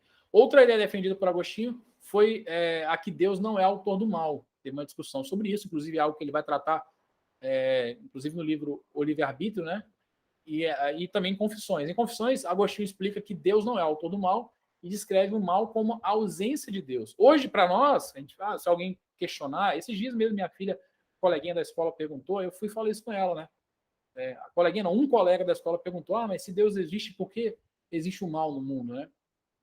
Hoje é muito comum você achar pessoas que vão argumentar, na realidade o mal é a ausência de Deus. Mas na época de Agostinho ninguém tinha pensado nisso. Então Agostinho foi o primeiro cara a responder dessa forma, a explicar o mal, a explicar que o mal não existia ontologicamente. Né? Na realidade o mal era a ausência de Deus, assim como a ferrugem, por exemplo. Você não consegue pegar a ferrugem, você não vai ver uma ferrugem separada do ferro. Você não vai ver uma ferrugem indo para o ferro para contaminar o ferro. Né? A ferrugem surge ali da corrosão. Né? Então, é exatamente isso que Agostinho fez. Ele criou esse argumento aí que o mal é a ausência de Deus. De acordo com a sua filosofia, o mal não existe ontologicamente, é a privação do bem, ou seja, a ausência do bem. Da mesma forma que o frio é a ausência do calor e a escuridão é a ausência da luz. Né? São argumentos hoje muito usados, mas vem exatamente do pensamento de Agostinho. Nesse mesmo sentido, o mal é a ausência de Deus. Para responder de onde vem o mal, Agostinho se apropria então da ideia do livre-arbítrio. Também é um conceito que ele começa a desenvolver, né? Diz que Deus criou o homem perfeito e em condições de escolher. O mal surge, então, quando este escolhe se afastar de Deus ao invés de se aproximar, né? Interessante isso. Isso aqui é um exemplo claro de um conceito medieval, surge ali em Agostinho, esse conceito de livre-arbítrio, do homem poder escolher, de fazer as escolhas, né? Isso surge nesse período aí. E até quem é ateu hoje acredita no livre-arbítrio. Se você perguntar por que as coisas acontecem, vai falar, o cara escolheu fazer isso. Se o cara tá colhendo alguma coisa de ruim na vida dele, porque ele escolheu, né? Não vai explicar com os mesmos termos que um cristão explicaria, mas esse entendimento de livre-arbítrio, de que as pessoas escolhem determinadas coisas, é meio que comum hoje a qualquer pessoa, independente da fé, né? Isso vem desse período medieval. Mostra que esse período influenciou e continua influenciando a nossa cultura. Obviamente, o Agostinho vai usar a palavra livre-arbítrio aí, mas não dentro do conceito que muitos entendem hoje na fé cristã, os arminianos, aquela discussão de arminianos versus calvinistas. Inclusive, a ideia de predestinação, ela não começa com Calvino, ela começa com Agostinho, né? Hoje a gente fala de calvinismo, né? Mas muito antes de Calvino falar sobre isso, né? Agostinho já falava da predestinação. Então tem que entender o que Agostinho colocava como livre-arbítrio. Ele não colocava o livre-arbítrio como muitos arminianos vão entender, que é a liberdade para arbitrar, para escolher, né, que nós podemos fazer escolher. Mas ele colocava que nós escolhemos fazer aquilo de acordo com o pecado. Ele vai explicar isso muito detalhadamente no livro O Livre-Arbítrio dele, mas infelizmente a gente não tem tempo para se aprofundar. Tá. O Ronaldo José Moraca, que é um professor de filosofia, ele vai dizer o seguinte: é o livre-arbítrio do homem, portanto, a causa do mal. E dele procede a salvação, o retorno do homem ao Deus Criador. Muito embora a vontade humana por si só já não seja suficiente para tanto. Olha que interessante aqui, ó. Olha os resquícios aqui já mostrando que o livre-arbítrio foi afetado pelo pecado. Ó. A redenção dos homens apenas se consuma na concessão da graça divina, que, conforme Santo Agostinho, corrige, olha só, o livre-arbítrio, redirecionando ao conhecimento do bem. Contemplação esta, porém, que não se estende ao conjunto da humanidade, aplicando-se apenas aos predestinados por Deus. Eu já falo de predestinação. Ó. Aos predestinados tocados pela graça divina, proporciona-se ao retorno à felicidade. Então, na mentalidade de Agostinho, se dava mais ou menos da seguinte forma: existe o livre-arbítrio? Existe. Só que o livre-arbítrio do homem ele já é condicionado para o mal. Então, o homem já vai escolher automaticamente o mal. Então, não é um livre-arbítrio, mas era assim que ele via o livre-arbítrio, né? Ou seja, você não consegue escolher o bem. Você só consegue escolher o bem, como o Ronaldo colocou aí na visão de Agostinho, se você for tocado pela graça de Deus. E só os predestinados são tocados pela graça de Deus. Era assim que Agostinho pensava. Tá? Aí, vou colocar para vocês lá, depois vai ter um vídeo, acho que até do INF mesmo, né? Santo Agostinho, Filosofia Medieval, que vai falar um pouquinho de maneira mais aprofundada para quem quiser se aprofundar. Sim, ele começou a falar isso. Até porque quando ele escreve muito sobre essa questão do mal, do livre-arbítrio, era também para refutar os pensamentos de Pelágio, né? Então ele já faz, exatamente, o Jota até colocamos junto, Jota. Ele está refutando muita coisa que Pelágio estava pregando naquele momento, muitos ensinos heréticos de Pelágio, ele estava refutando. No livro O Livre-Arbítrio, ele vai falar muito disso, ele fala contra os maniqueus, mas fala contra Pelágio também. Então, já começa a se formar esse pensamento. Bom, dando continuidade aqui, a gente vai ter Tomás de Aquino, nascido em 1225 no castelo de Roca Seca, no sul da Itália. Tomás de Aquino era descendente de uma família de condes. Seus primeiros estudos foram no mosteiro beneditino de Monte Cassino. Na sequência, estudou na Universidade de Nápoles, onde deu início aos estudos de moral, metafísica e artes liberais. Mesmo enfrentando grande oposição de sua família, aos 19 anos ingressa na Ordem dos Dominicanos, se tornando em 1245 monge e fazendo sua confissão de fé religiosa. Né? E desde o começo da caminhada dele, Tomás de Aquino sempre foi muito empenhado, sempre foi um cara muito estudioso, muito fiel ali à sua vocação religiosa. Isso contribuiu para ele se tornar um dos maiores intelectuais do seu período e a se tornar um grande sistematizador doutrinário do cristianismo. Tomás de Aquino tem essa característica, né? Antes dele ser convocado pelo Papa Alexandre IV para dar aulas na Itália, ele estudou e deu aulas em Colônia e Paris. Foi apelidado de boi mudo da Sicília, sendo boi por conta do seu porte físico. Dizem que ele era muito grandão, né? E um pouco forte, assim, então apelidaram ele de boi por conta disso. E mudo, porque ele passava a maior parte do tempo calado. E Sicília, por conta da sua pátria, no lugar onde ele nasceu. Sobre isso, Jonas Madureira vai comentar o seguinte: Guilherme Tocco, que foi seu discípulo e principal biógrafo, conta-nos que Tomás, em sua estada em Colônia, foi convocado por seu mestre Alberto para responder questões muito difíceis. Humildemente, ele respondeu a todas elas. Seu mestre, admirado com a inteligência de seu discípulo, exclamou: nós chamamos esse jovem de boi mudo, mas com os seus ensinos ele ainda dará ungidos que ressoarão o mundo inteiro. E a intelectualidade de Tomás era tão aguçada, para vocês terem uma ideia, que com 30 anos de idade ele já publicava, por exemplo, comentários sobre as obras de Aristóteles, né? Comentadores como Avicena e Averroes reformularam algumas ideias, né, do Estagirita. Estagirita é exatamente Aristóteles, né? E Aquino tinha a intenção de retomá-lo em sua forma original. Isso levou a uma vida dedicada a aprimorar uma síntese da teologia cristã e o pensamento aristotélico, algo que influencia as doutrinas da Igreja Católica até hoje. Então, da mesma forma que Agostinho foi acusado de cristianizar Platão, Aquino vai ser acusado de cristianizar Aristóteles, né? Então ele voltou muito no pensamento de Aristóteles com o intuito de pegar a essência, já que esses dois filósofos que eu citei aí, Avicena e Averroes, que eram árabes, né? Eles meio que fizeram uma reformulação das ideias de Aristóteles, né? Então a ideia de Aquino era voltar ao pensamento mais original possível, né, de Aristóteles. Tomás de Aquino também é autor de muitas obras, somando um total de 60 livros, entre os quais destacamos Suma contra os Gentios, que é uma espécie de manual, né, para os missionários dominicanos, e sua famosa Suma Teológica, né, que é uma coleção aí caríssima, né, se você for comprar a coleção completa. Até hoje ela é cara. Quem quiser me dar de presente de aniversário aí, fica à vontade. E a Suma Teológica, apesar de não ter sido completada por causa da sua morte, contém ali todos os princípios de sua filosofia cristã. Dentre esses princípios, a gente vai ver as 5 vias, as famosas 5 vias de Tomás de Aquino. Em primeiro lugar, Deus é o motor imóvel que provoca o movimento nos outros.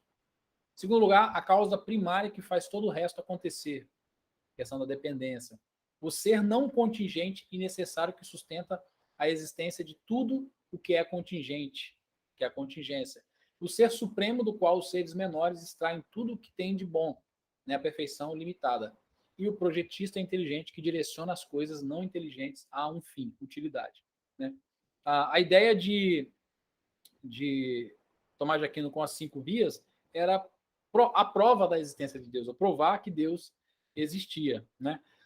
O professor João Batista ele comentou o seguinte: Deus, né, dentro das 5 vias, né, é a fonte e ao mesmo tempo criadora e explicativa de todos os seres.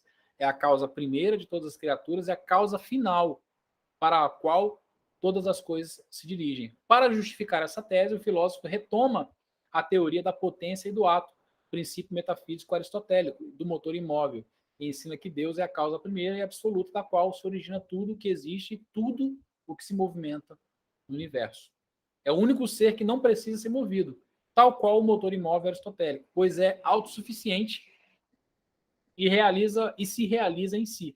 O filósofo ainda confirma teologicamente que Deus é distinto do mundo, negando assim a concepção panteísta, ainda que seja a causa e o princípio do universo criatura. Deus é também a verdade maior, uma identidade consubstancial entre essência e existência, sendo devido a essa integração perfeita o único ato puro. Né? Então ele pega a ideia de Aristóteles lá, do motor imóvel, e trabalha isso dentro da visão cristã, né? Colocando Deus aí.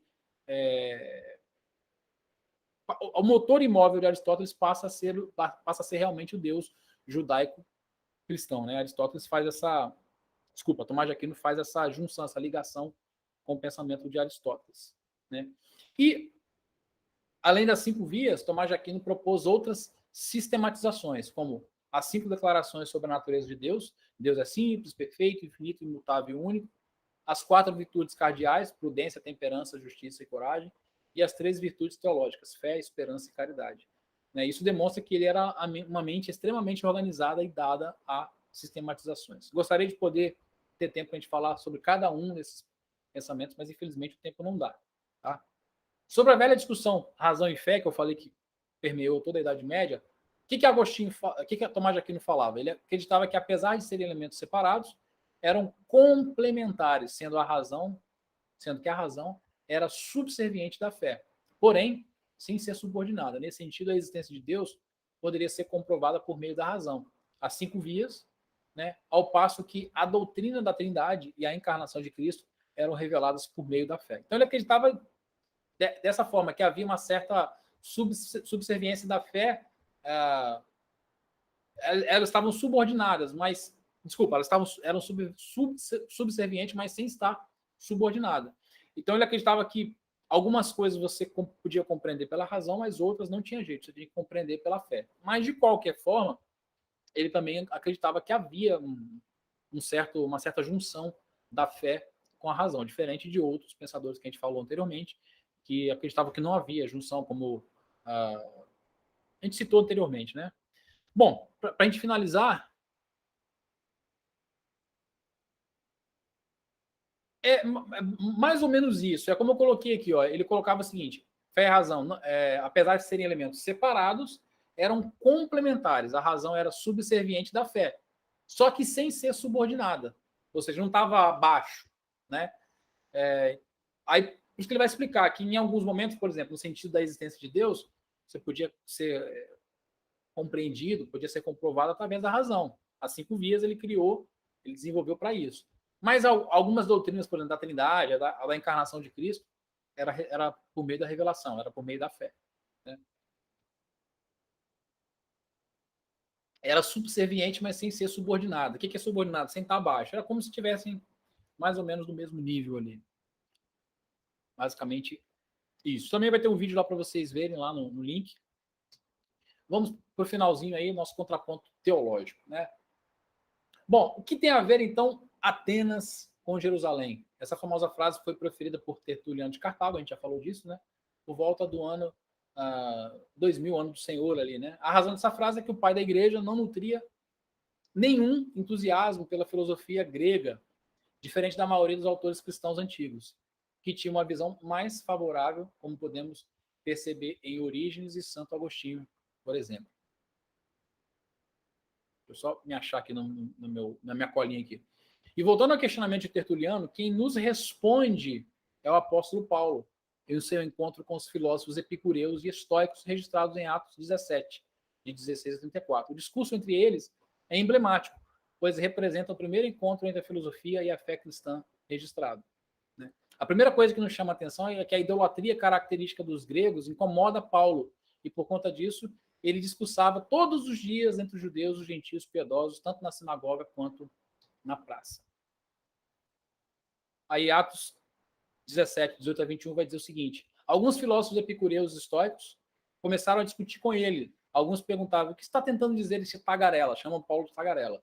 Outros diziam: parece que ele está anunciando deuses estrangeiros, pois Paulo estava pregando as boas novas a respeito de Jesus e da ressurreição. Então o levaram a uma reunião do Areópago, onde lhe perguntaram: podemos saber que novo ensino é esse que você está anunciando? Você está nos apresentando algumas ideias estranhas e queremos saber o que elas significam. Todos os atenienses estrangeiros que ali viviam não cuidavam de outra coisa senão falar e ouvir as últimas novidades. E a primeira coisa que chama atenção com Paulo aqui é que Paulo soube aproveitar de maneira sábia todas as oportunidades para pregar o evangelho. Paulo chegou a dizer que ele se fez de fraco para os fracos, né, de forte para os fortes. E aqui a gente vê isso de forma muito clara. Né? O discurso de Paulo, em primeiro lugar, é um discurso com um tom conciliador. Isso chama muita atenção. O texto vai dizer que ele, logo no comecinho, né, Lucas descreve que Paulo ficou abismado, assustado ali com a quantidade de idolatria que existia em Atenas, com a quantidade de deuses. Né? Só que Paulo, ele não se deixa levar por isso. Então ele aproveita e tenta achar ali uma oportunidade, algum elemento de contato para poder falar de Deus para aquelas pessoas. Então, mesmo assim, muito incomodado com a imensa idolatria grega que ele estava tendo contato ali, ele toma um elemento ali da cultura que era, no caso, a religiosidade, para iniciar de forma educada seu discurso. Aí o que Paulo vai dizer? Paulo levantou-se na reunião do Areópago e disse: Atenienses, vejo que em todos os aspectos vocês são muito religiosos, pois andando pela cidade, observei cuidadosamente seus objetos de culto e encontrei até um altar com esta inscrição: ao Deus desconhecido. Ora, o que vocês adoram, apesar de não conhecerem, eu lhes anuncio. Olha que interessante. Paulo fica abismado com a idolatria dos gregos, mas ele não ataca a idolatria dos gregos. Isso é muito interessante. Ele procura um elemento de contato para que a partir dali ele possa iniciar um diálogo, para chamar a atenção dele, para ganhar a confiança daquelas pessoas que estavam ouvindo ele. Então, o que ele faz? Ele elogia o fato deles serem muito religiosos. Né? Vejo que em todos os aspectos vocês são muito religiosos. Por quê? Ele andando pela cidade, eu observei cuidadosamente seus objetos de culto e encontrei até um altar com essa inscrição, né, ao Deus desconhecido. Ele fala: esse Deus desconhecido que vocês adoram sem conhecer, a esse Deus, esse é o Deus que eu adoro. Esse é o Deus que eu os anuncio. Né? Então, após essa primeira aproximação de Paulo, ele inicia então a apresentação do evangelho. Primeiro chama a atenção, encontra ali um elemento de contato, elogia aquelas pessoas, chama a atenção, ganha a confiança deles e começa então a apresentar o evangelho. E ele começa a descrever a distinção da cosmovisão cristã para a visão grega, né? Quando ele começa a elencar alguns conceitos importantes. Em primeiro lugar, o que ele vai dizer?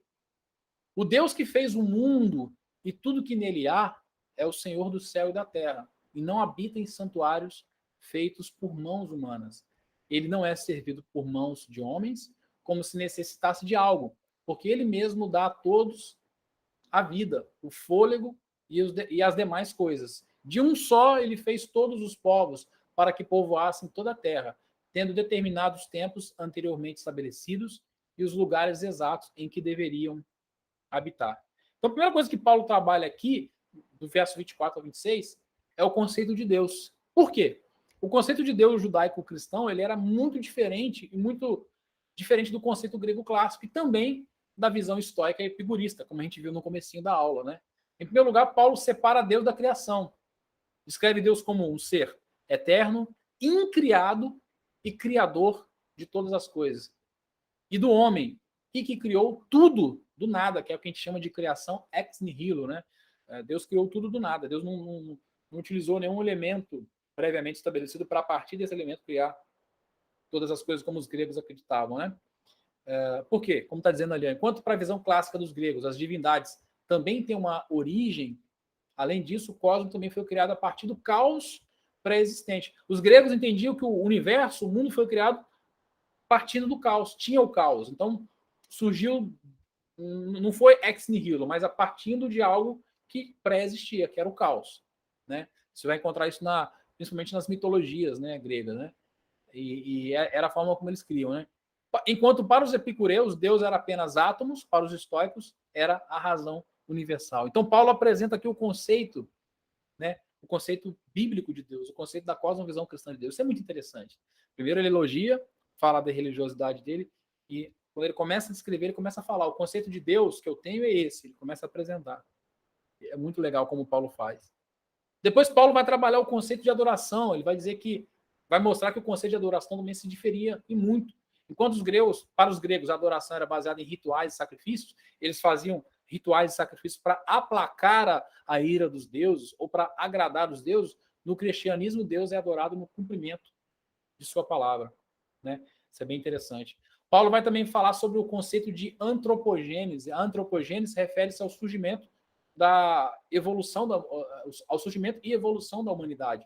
Antro vem de antropos, né? Homem, e gênese, começo. Então, se refere a isso. Na visão clássica dos gregos, os homens foram criados por Epimeteu, imperfeitos e sem vida, recebendo de Prometeu o fôlego de vida do fogo roubado de Vulcano. Está lá na mitologia grega. Era assim que eles entendiam como o homem foi criado. Paulo apresenta a visão bíblica, a visão antropológica, né, do homem, né, de acordo com a palavra de Deus, como sendo imagem e semelhança de Deus. Está lá em Gênesis 1, 26 e 27. E tendo Adão, né, do hebraico Adamá, terra, como pai da humanidade, sendo criada toda a raça humana a partir dele, o qual depois do pecado conduziu toda a criação à descendência. Isso é bem interessante. Então ele começa a apresentar ali a antropologia, a antropogênese e a antropologia bíblica também, né? Paulo depois vai trabalhar a questão do conceito de um Deus soberano. Na visão clássica grega, o Deus, né, ou os deuses, abençoavam ou amaldiçoavam o homem de acordo com o seu humor e dos sacrifícios.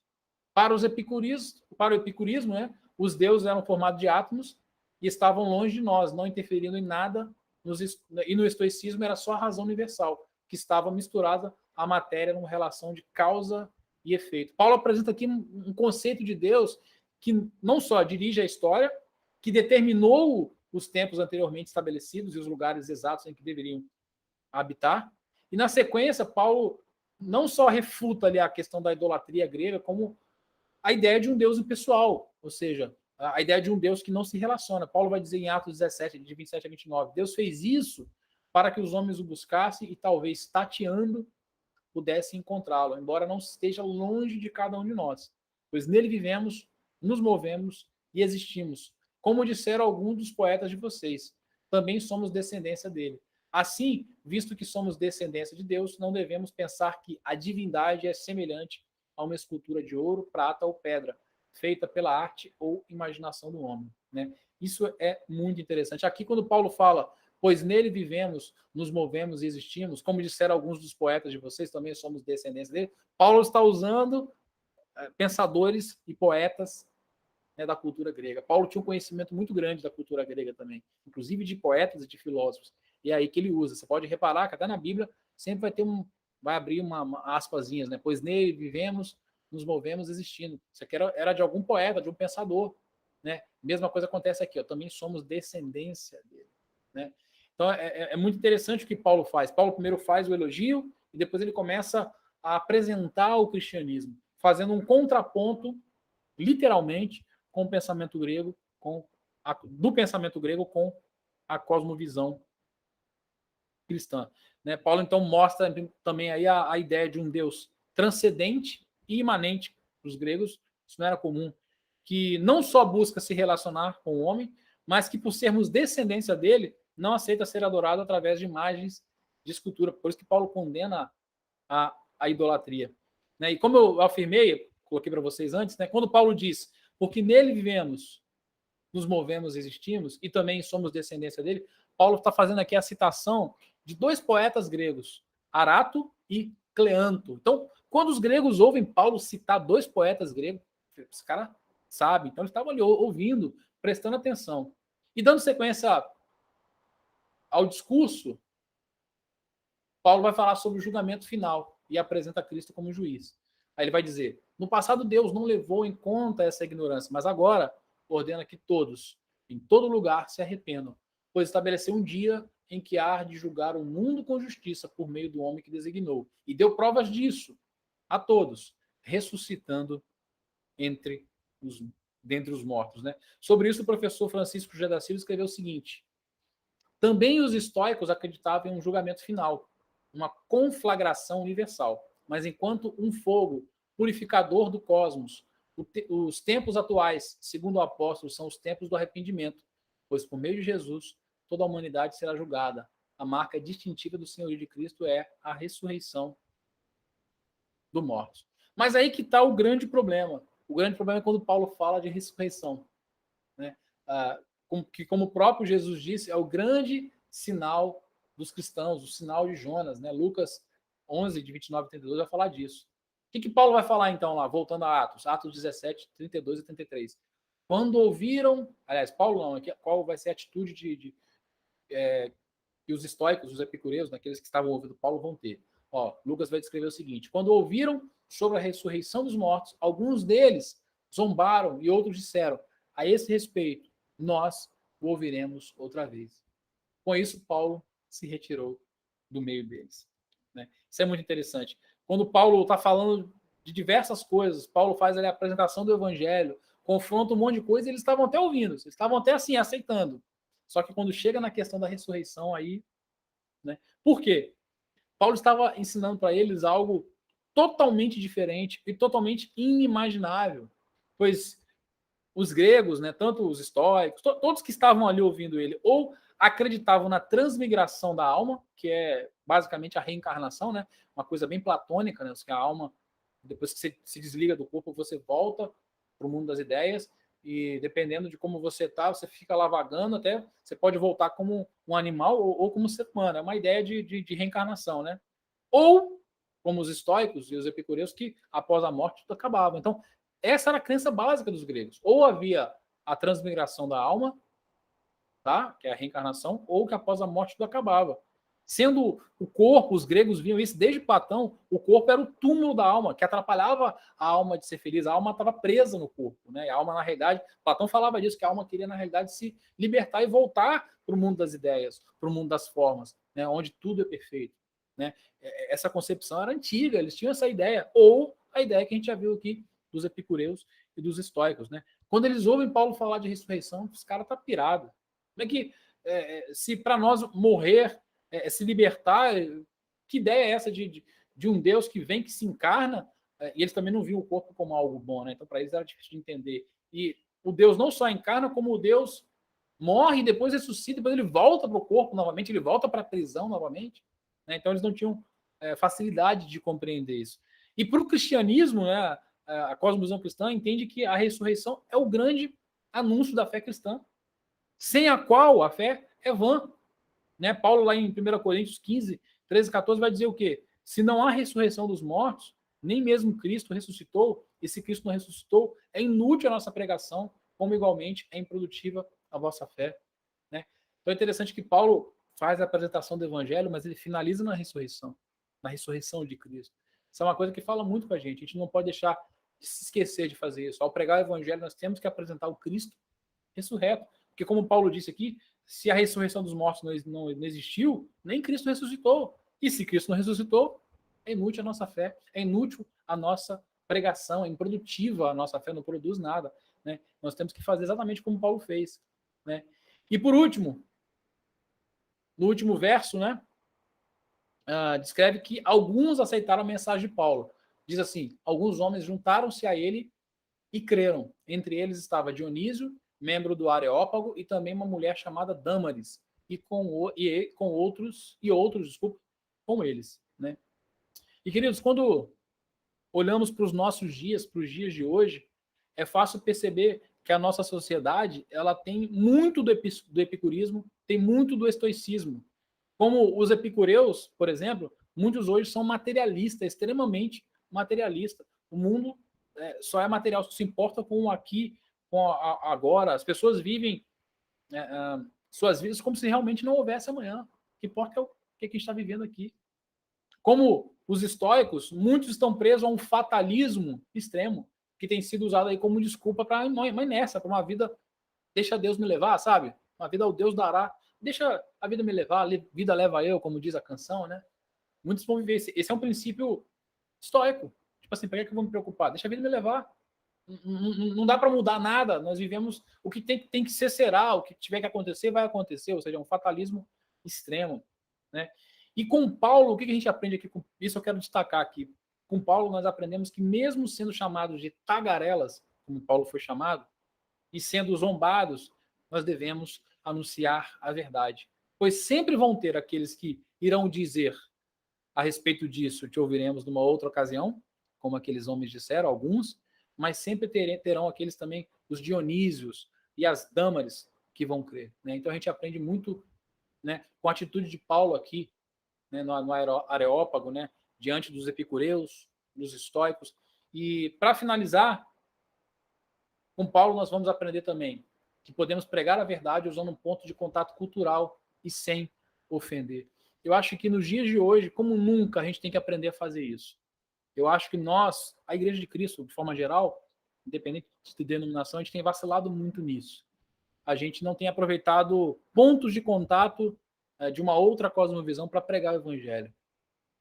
Antes a gente condena, a gente demoniza, a gente ofende, a gente rechaça, né? E quebra ali todas as possibilidades de pregar. E veja bem, eu não estou querendo dizer que se você vê uma cosmovisão errada, uma cosmovisão que se difere da visão cristã, você tem que concordar, você tem que passar pano, não.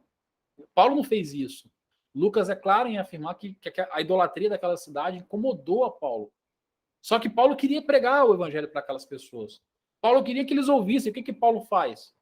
Paulo não vai criticar, Paulo não vai demonizar. Paulo simplesmente aproveita. Muito provavelmente Paulo pensou assim, cara, o que eu tenho nessas pessoas que eu posso elogiar, que eu posso usar como que não seja mentiroso e que seja um fato que eu possa usar para criar uma ponte, para estabelecer uma ponte, para começar um diálogo, para que eu possa ter a oportunidade de falar de Cristo para essas pessoas. Então Paulo pegou a questão da religiosidade. Ele começou elogiando. Vejo que vocês são muito religiosos. Então Paulo, a partir disso, estabelece ali um diálogo, ganha a confiança, ganha a admiração deles e depois começa a apresentar o evangelho. Então isso Paulo nos ensina. Nós podemos pregar a verdade usando um ponto de contato cultural sem ofender, né? Porque se você chega ofendendo com 2 pés no peito, como eu costumo dizer, você perde a oportunidade. O pastor Jonas Madureira, ele fala que uma cosmovisão, ela não é só intelectual, ela é algo de coração, ela é algo do sentimento também. Então, se você quer pregar para uma pessoa que tem uma cosmovisão diferente da sua, que tem uma cosmovisão que não é bíblica, que tem uma ideologia, né, diferente daquilo que você quer, que vai contra a palavra de Deus, não é ofendendo, não é demonizando, não é xingando, não é chegando, como eu costumo dizer, com 2 pés no peito, que você vai conseguir fazer com que aquela pessoa te ouça. É exatamente o contrário. Procure alguma coisa de contato que você possa elogiar, alguma coisa que você possa falar, nisso nós concordamos, né? Para estabelecer o diálogo. Então, nisso nós temos que aprender muito com Paulo. Outra coisa que nós aprendemos com Paulo é que o evangelho não precisa de adições ou subtrações, podendo ser pregado em toda a sua essência e que naturalmente irá produzir discípulos e opositores. A pregação do evangelho é isso. A cosmovisão cristã ela é um pacote fechado. Ela não precisa de adições e ela não precisa de subtrações. Ela pode ser pregada em toda a sua essência. Foi o que Paulo fez. Paulo fez uma apresentação do evangelho completo. Ele começou lá com a criação do homem, que o homem foi criado à imagem e semelhança de Deus. Ele apresenta Deus como um Deus soberano. Ele fala do pecado, fala da queda, ele fala da cruz de Cristo. Ele fala de tudo. Ele apresenta o evangelho na sua totalidade, né? Sem adicionar e sem tirar nada. Ele não adapta o evangelho para falar para os estoicos, para falar para os epicureus e para os outros que estavam ali ouvindo, né? Mas saiba de uma coisa, por mais que você pregue o evangelho da maneira mais correta possível, você sempre vai produzir discípulos e opositores. Foi o que aconteceu. Paulo teve ali pessoas que falaram sobre isso, depois nós te ouvimos, né? Mas teve as Dâmares, né? E os Dionísios que estavam aqui naquele grupo e que creram, e outros. Lucas fala de outros que creram também. Então, isso é uma coisa que a gente tem que ter em mente também. E por último, a pregação apologética não está fundada em pensamentos filosóficos, oratória ou em qualquer outra ferramenta, mas sim nos 4 pilares: criação, queda, redenção e consumação, que produz um bom entendimento da natureza humana, de onde viemos, onde estamos e para onde vamos. Isso é muito interessante. Não que você não possa usar ferramentas, né? Não que você não possa citar a filosofia como Paulo fez. Paulo citou 2 poetas gregos ali. Não que você não possa usar uma boa oratória. Não é isso que eu estou criticando aqui, não estou condenando isso, mas a gente não pode basear a pregação do evangelho nessas coisas, nessas ferramentas, e achar que porque você conhece bons pensamentos filosóficos, porque você é bom de oratória, ou qualquer outra ferramenta que você possa usar e que isso vai convencer as pessoas. Não. A pregação do evangelho genuína e verdadeira é aquela que se baseia nesses 4 pilares: na criação, queda, redenção e consumação. E quando você consegue transmitir o evangelho dessa forma, você faz a pessoa, quem está te ouvindo, entender a natureza humana, saber de onde a gente veio, onde nós estamos e para onde nós vamos. Isso é o mais importante. E é isso. Essa é a nossa aula de hoje. Eu vou parar a gravação aqui para a gente partir para as perguntas, comentários.